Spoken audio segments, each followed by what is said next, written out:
Thank you, Mr. Chairman. I will be brief. I've been in this office for 10 months. It seems like 10 years at times. And we have been on a fever pace working with all the departments and agencies, not just the justice agencies, but all the human service agencies, and moving forward with the reentry efforts. And based on trying to get through quickly, and the fact that I did update in May, I want to run through some slides very quickly. First of all, and I think this is front and center with everything that we talk about, is Georgia Prison Reentry Initiative is about creating safer neighborhoods and better citizens. Creating safer neighborhoods and better citizens. That is what we do with the Georgia Prison Reentry Initiative. Statewide planning, and this is planning that was done prior to our May council meeting, and we went over a lot of this, but we have worked in collaboration with all departments and agencies to develop the 5-year strategic plan, which is about a 90-page document, workbook. We also have summarized that, put in place our state governance organizational structure, our local governance structure. We have distributed talking points and public education pieces to each of our local communities, and those stakeholders are engaged with us, making sure that we have a consistent message about what we're doing with prisoner Enrich, our the prisoner initiative. We've had stakeholder meetings across the state. I think we've had meetings in 18 counties. Some of those counties we've had multiple meetings during this period of time. We have coordinated the community coordination task and responsibilities. We developed a community assessment instrument that has been utilized in our local councils, producing documents that are over 100 pages in assessing the communities. We've been working with corrections and parole on prison in-reach and TAP planning, and also in the development of the case logic model, which will be critical as we move forward with our Georgia Prison Reentry Initiative. On a local level, we have 6 local councils that have already been established. Those are Albany, Atlanta, Augusta, Columbus, Macon, and Savannah. 4 co-chairs have been appointed to each of those local councils, and we've hired the community coordinator. The steering teams have been appointed or in place. Those steering teams represent just about every field that interacts with these returning citizens when they come back into the community, from education and healthcare and mental health and substance abuse to employment, right on down the list of those individuals that are interacting with our returning citizens to help them be successful in their reentry back into the community. The community assessments in all 6 of these sites have been completed. The comprehensive reentry plans have been developed and submitted to our office, and we're in the process now of reviewing those comprehensive reentry plans, and we'll be reaching back out to the community coordinators over the course of the next week or so and helping them finalize their comprehensive reentry plans. We began initial prison in-reach last week, or a week before last, I believe, in Savannah. I actually will be participating tomorrow in prison in-reach in Augusta. We actually had one individual that was part of the original cohort of GAPRI, returning citizens, that found out just about a week and a half ago they were getting out early. They thought they were going to get out in October. Found out a couple weeks ago they were getting out September the 4th. Our prison in-reach into Coastal State Prison is how we learned that they'd been moved up and would be soon getting out.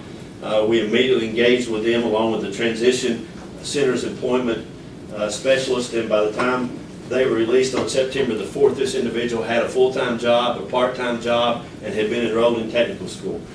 So prison in-reach is already beginning to work as we are preparing for our first returning citizens. The first returning citizens will be released October the 1st, and we are already in the initial planning phase for our next 5 sites, which we believe will be launching in January, or at least shortly after the first of the year. So a lot of things have been going on at state level planning, and again on the local level planning as well.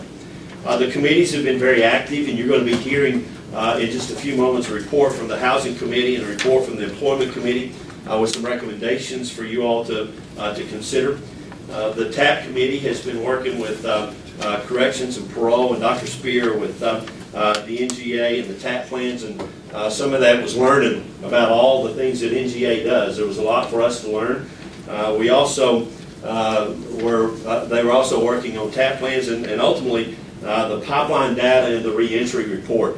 And Jay touched on that pipeline data and reentry report just a little bit. The pipeline data is what allows the community to be able to put their comprehensive reentry plan in place, knowing what they can expect in the next year coming back to their community, the number of returning citizens, and how many of them have substance abuse needs, how many have mental illness, what the other needs that they may have. And then we also get a reentry report.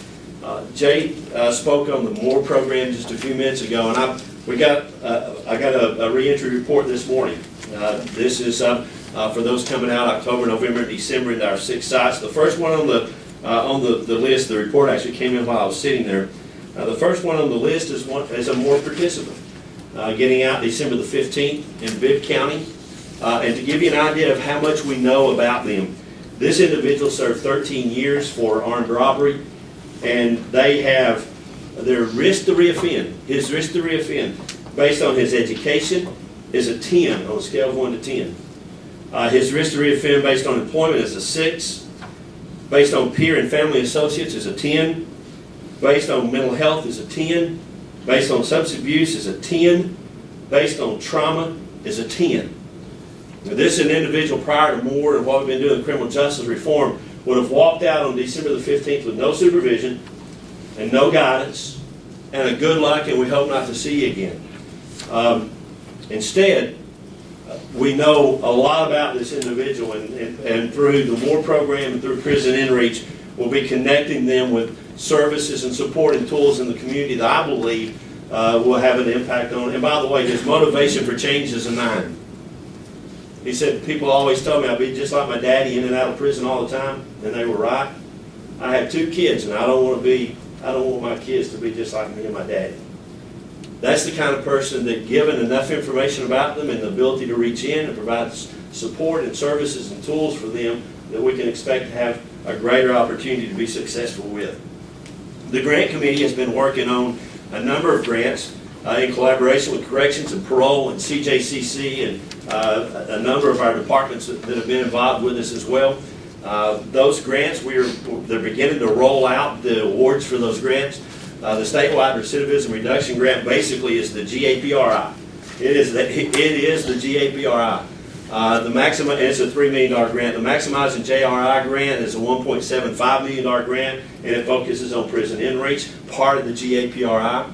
Smart Supervision grant's a $750,000 grant that focuses on smart supervision, and it's part of the GAPRI as well. And the Justice Information Sharing Solutions grant is a $500,000 grant that focuses on the ability to share that kind of information that I just shared with you, not only parole and probation, but also with community providers that are providing services for these returning citizens. And by the way, someone from the Bureau of Justice Assistance asked about these 4 grants and said, so you all applied for all 4 grants?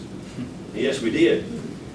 And with all 4 of these grants, you applied for them without having any duplication of funding requests. That's correct.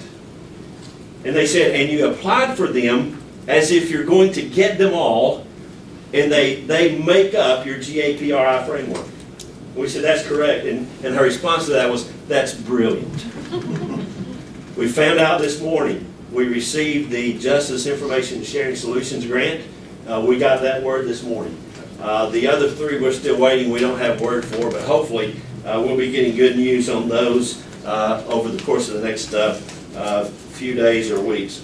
Departmental Implementation Resource Team's initial meeting was yesterday. These are the teams within each department that will be given the responsibility to make sure that their department is meeting the policy and performance and operational expectations of the GAPRI. Healing Communities, the Governor's Interfaith Advisory Council has been formed and has had multiple meetings. We have developed the implementation and work plan for Healing Communities of Georgia. The state structure is in place. The local structure is just about completed. I'm going to go ahead and say it's completed. It may be tweaked a little bit, but it's basically completed. We've hired 2 part-time regional coordinators that will be working with us to help take the healing communities out into initially our 6 pilot sites, but we hope to be moving out further into the state as we go as well. But we'll be launching in the 6 sites between September 25th and October the 23rd. We'll have introductory meetings in each of our 6 sites where we bring the faith community together and help them understand the opportunity. First of all, help them understand the need that we have and then the opportunity for the faith community to be able to step in and truly impact these returning citizens. Quite frankly, the work to be done in reentry, as much as our departments and our agencies are doing as much good work as they are putting forth in this area, we know that we have to have the faith community to be able to ultimately welcome these returning citizens back to the community and provide the support and the tools that they need to be successful. So thank you for letting me share with you this morning. I appreciate it. Wonderful news.